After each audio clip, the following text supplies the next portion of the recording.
the Trump administration almost every week snatch people right off the streets for political speech. The latest, most chilling example happened yesterday outside Boston, when a PhD student and Fulbright scholar at Tufts University, in this country on a student visa from Turkey, totally legal, obviously, was taken off a residential street in Somerville, Massachusetts at 5:15 p.m. yesterday. Rumeysa Ozturk had just left her apartment when she's approached by a guy in a dark hoodie and hat who then grabs her hands. You can see and hear how upset and scared she is, as an officer finally pulls out a badge and appears to identify himself as law enforcement. She is quickly surrounded by half a dozen, I guess, cops, all in street clothes, covering their faces with masks. They take her cell phone. They physically remove her backpack. She is then handcuffed as a bystander films and asks how anyone is supposed to know these people are police. Is covering your faces. You want to take those masks off?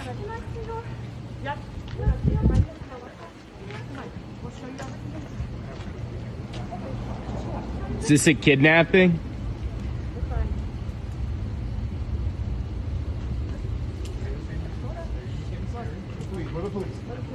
Yeah, you don't look like it. Why are you hiding your faces? Why are you hiding your faces? The masked police lead the terrified woman to their unmarked vehicles and drive off.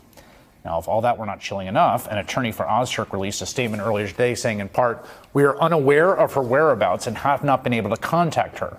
No charges have been filed against her to date that we are aware of."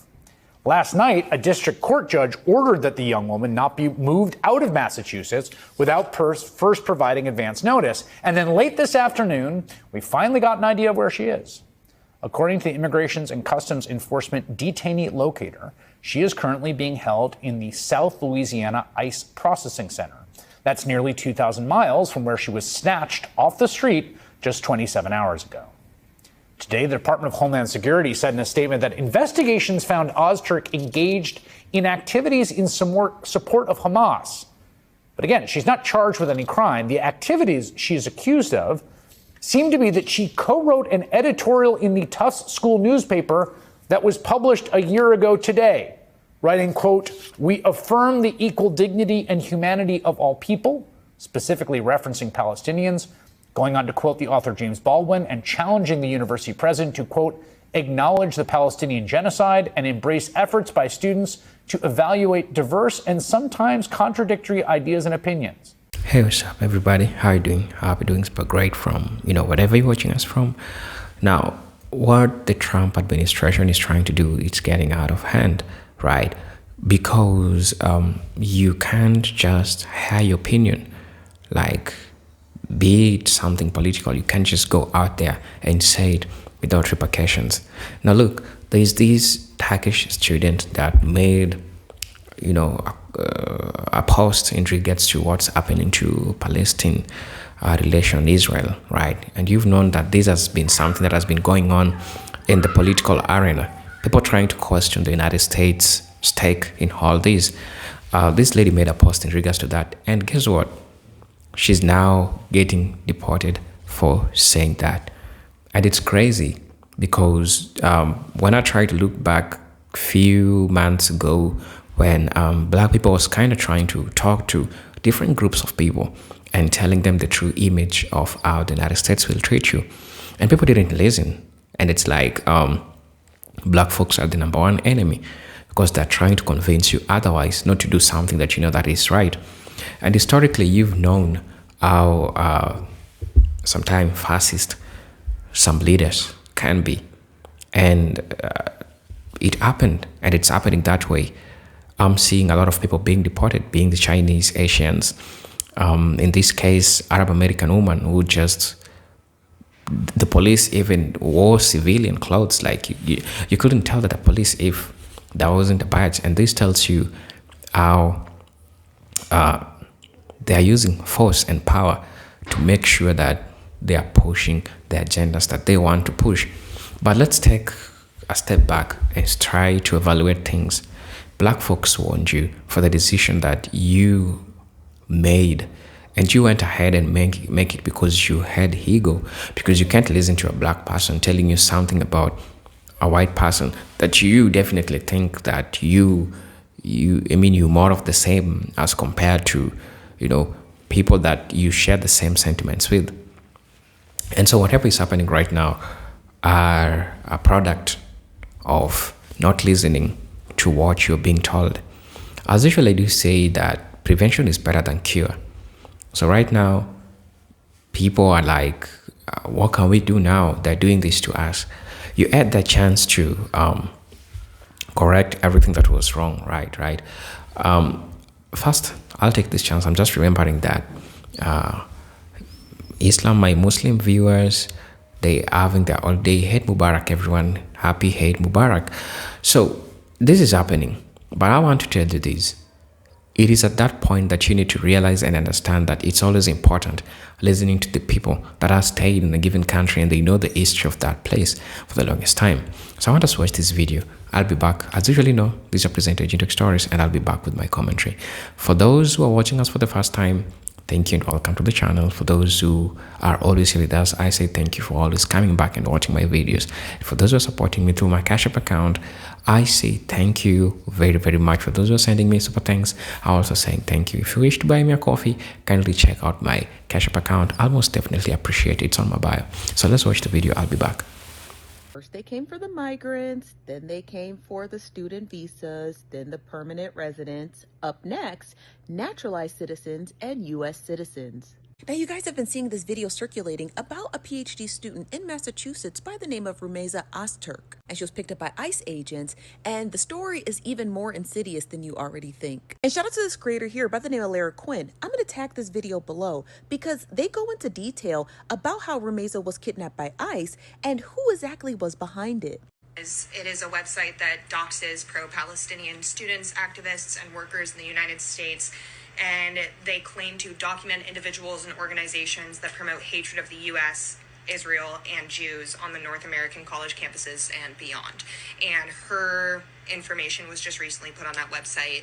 So now the website Lara is referring to is called the Canary Mission. And Canary Mission's entire goal is to take in anonymous tips as well as doing their own investigative work about individuals who might have engaged in anti-Israeli protest or op-eds like Rumeza. And now a lot of people are putting the pieces together and they're believing that ICE is going directly to this website or talking to organizers of this website to gather information, and that is how they're picking up these students. So first it was migrants who had settled in the U.S. illegally, as they say. Then it was migrants who were seeking to have refugee status when they were coming from war-torn lands. It was them. And now there's a dedicated website to going after students who are here on visas, who are permanent residents, which is crazy work. And now ICE is telling these universities that they're revoking these student statuses, which again has to go through the court systems in order to do. You can't just say, I'm going to revoke your status here in the US, whether it be a student or permanent resident,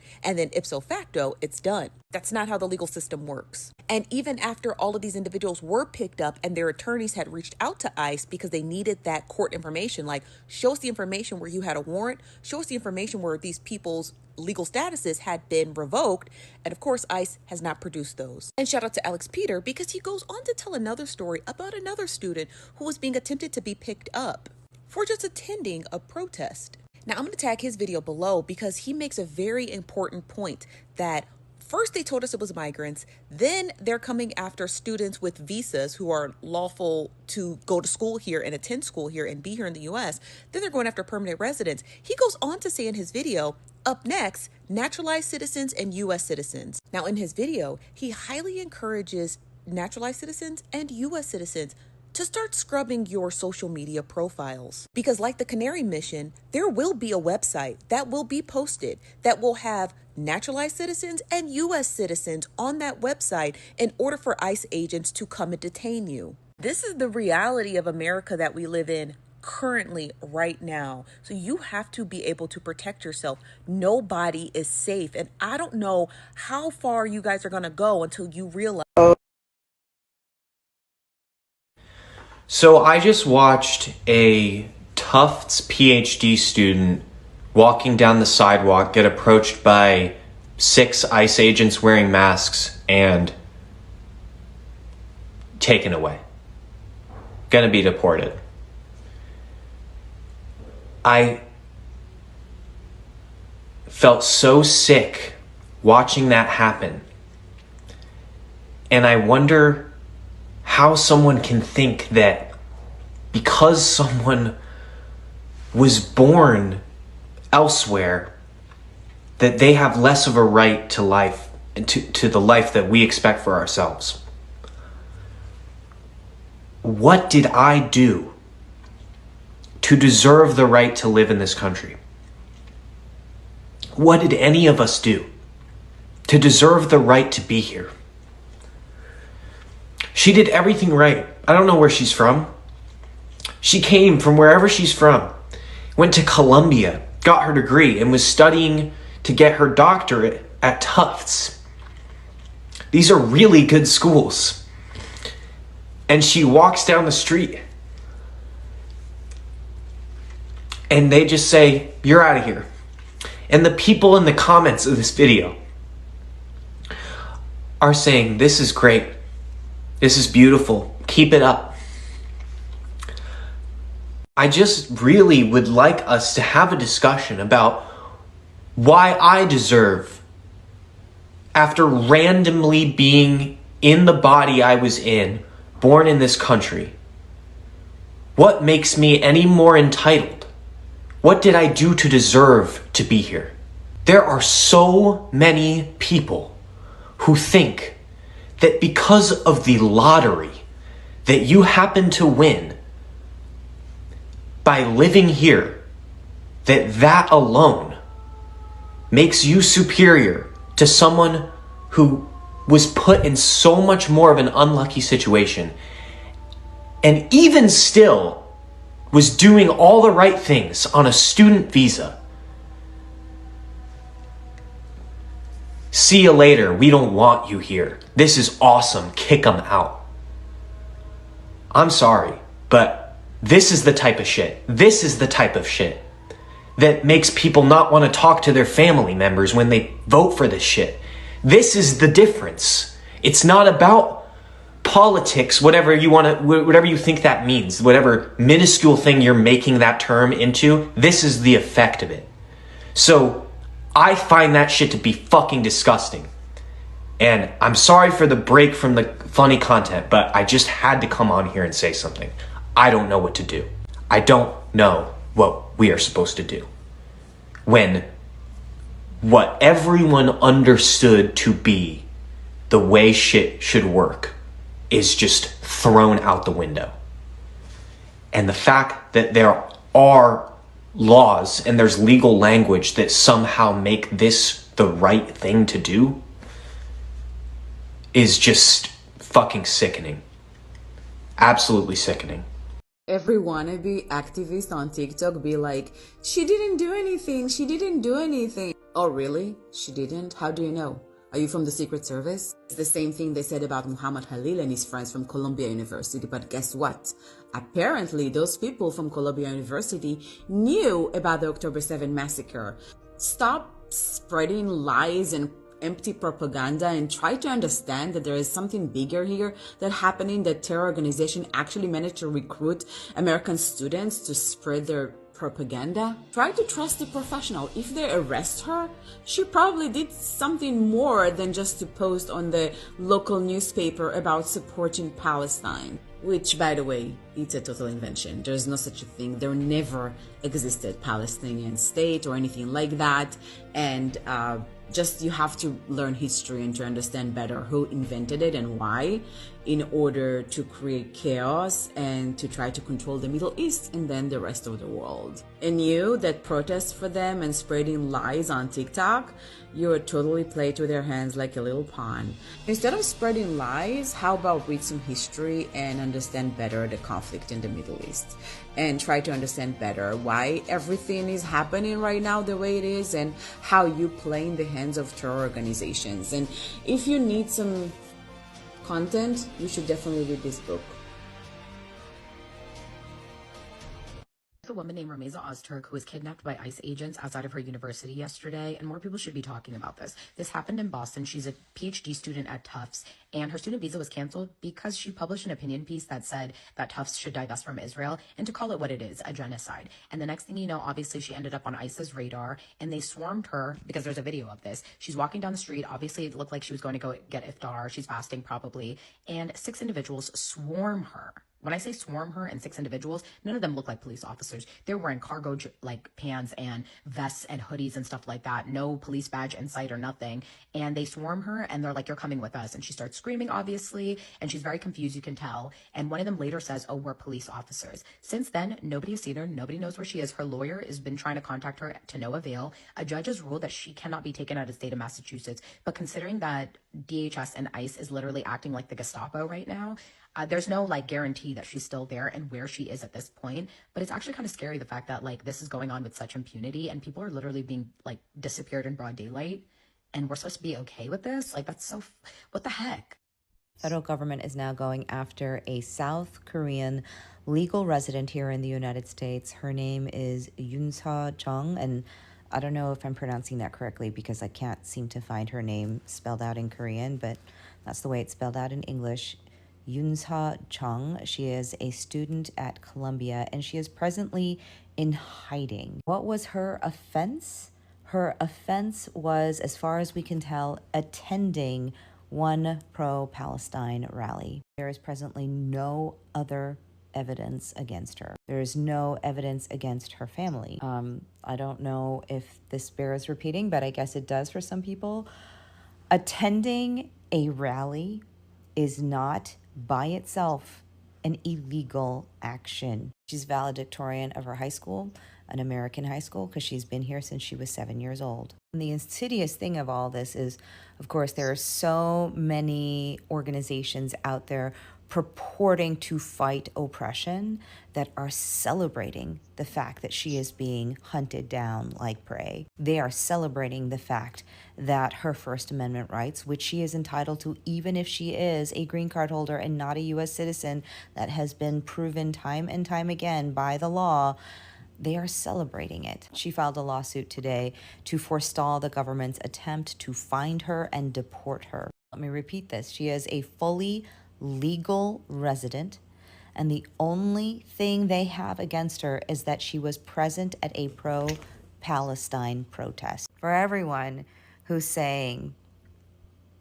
that this is what she deserves because she attended one pro-Palestine protest as a student and a legal resident of the United States entitled to the full protection of the First Amendment, what makes you so sure that you are going to remain protected in your little ivory tower? How does it escape you that all it takes is one of them deciding that they don't like what you're saying, that they don't like what you're doing, that they don't like the protest that you're attending, that they don't like the Instagram post that you're hearting? What makes you think that they're not going to change their mind and decide maybe they need to hunt you down next? This especially goes for all the women out there. You know that this administration, they're not pro-woman. What makes you think that you're safe the next time you go to a women's rights rally, the next time you go to a protest on the overturning of Roe versus Wade? You think you're going to be okay? What happens the next time you hit heart on a post about women's rights? What happens the next time you post something on Instagram about how the world is turning into the Handmaid's Tale? You think you're safe? I gotta tell you, you are living in Delulu land. Hello guys, welcome back to the channel. I hope you're doing great from wherever you're watching us from. Look, all these things that are happening to Arab Americans, Chinese American, Hispanics, it's not like black folks are trying to celebrate this. But the fact that they stopped you, they appealed to you, they showed you, some even went ahead and risked their life to show you and tell you that this is not the right thing. But it pains me that some of you still went ahead and made sure that they dined with the devil, right? And when they dined with the devil, they signed up for this, and this is what is happening to them. This is what majority of you signed up for. So when this is happening, it's not like, sorry for the hiccups, you didn't sign up for this. This is what happened to you. And if only people could take chance and sit down and understand that whatever a person is trying to tell you might come and affect you, I think people will be taking heed of what, for instance, people who know the true history of the United States, bearing the history that they have with white folks and white leaders of the United States, right? So this is something that has always been happening for the longest time. So that being said, it means that always take heed when you get to hear what somebody who has experience tells you. I know Arabs, if not all of them, try or tend to relate more with white folks as compared to black folks because of, colorism, of course. But you get to know that sometimes colorism is not enough when it comes to politics. Because anything that you try and say, it doesn't matter whether you're black or white, you are going to be held accountable. Like, for example, the Turkish student who was taken early in the morning when I don't know where she was going, right? When she was confronted by around 7 people. That really showed you that your political stance doesn't affect whether you look like, because almost all the people who arrested him looked like him. Maybe if we never considered something to do with nationality, but that's something that really happened. So you get to realize that all these things that are happening because they are the ones who signed up for it. At least they signed up for it. That's why it's happening. So all in all, what you need to understand is that these people have no friends. Whenever you cross their line, that's what's going to be happening to you. And I hope everyone learned their lesson. And I'm so proud of black folks out there who are trying to avoid all those scandals by saying, this is not our fight. It's true, it's not our fight. It's not your fight, because all you did, you ever tried to warn them. You ever tried to warn them to stop doing what they're doing. And when this is now happening to them, now they're getting awakening. They're getting to learn that, oh, really, we messed up. And this is happening to us right now. So I hope that we all get to learn. We all get to see, especially some people who doesn't understand American blacks and what they say. Most of people from where they come from, especially immigrants who are getting into the United States, they're being told not to listen to a black person, possibly because of the stereotypes that were there.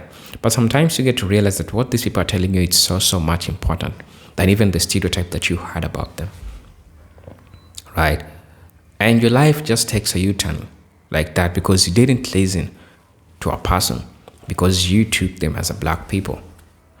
The student's life is taking a huge U-turn. We don't know whether she was on scholarship learning in the United States. We don't know what course she was learning. She'll have to stop from there. And that shows you the magnitude of the something that I was saying, that prevention is better than cure. Why is she going to start right now? Because of his political stance, she's going to lose a lot of things. But the group of people like her had a chance or had a choice of making the right decision. But they didn't choose so. They didn't want even to care. But it happened. So all these things that are happening are as a result of the consequences based on the choice that some of you made. And I'm not trying to show hate to anybody, but it's just being critical. It's just being critical on the fact and the choices that sometimes we make. You might be making choices based on personal interest or something, but again, it goes ahead and backfires right on your face. So black folks warned you all, and that's what you get. Those are the receipts of not listening, right? It is high time something like this happens again.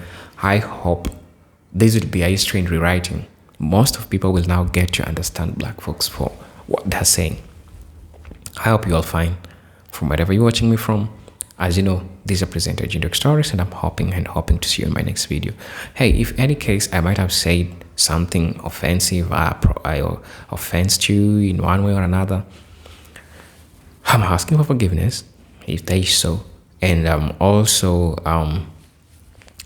opening up and telling you, kindly let me know what you think about in the comment section, as we all get to learn and see all these things unraveling in the face of everybody. So let's watch the video. Not really watch the video. Thank you for watching the video. See you in my next video. Until then, peace, love, and harmony. Salam.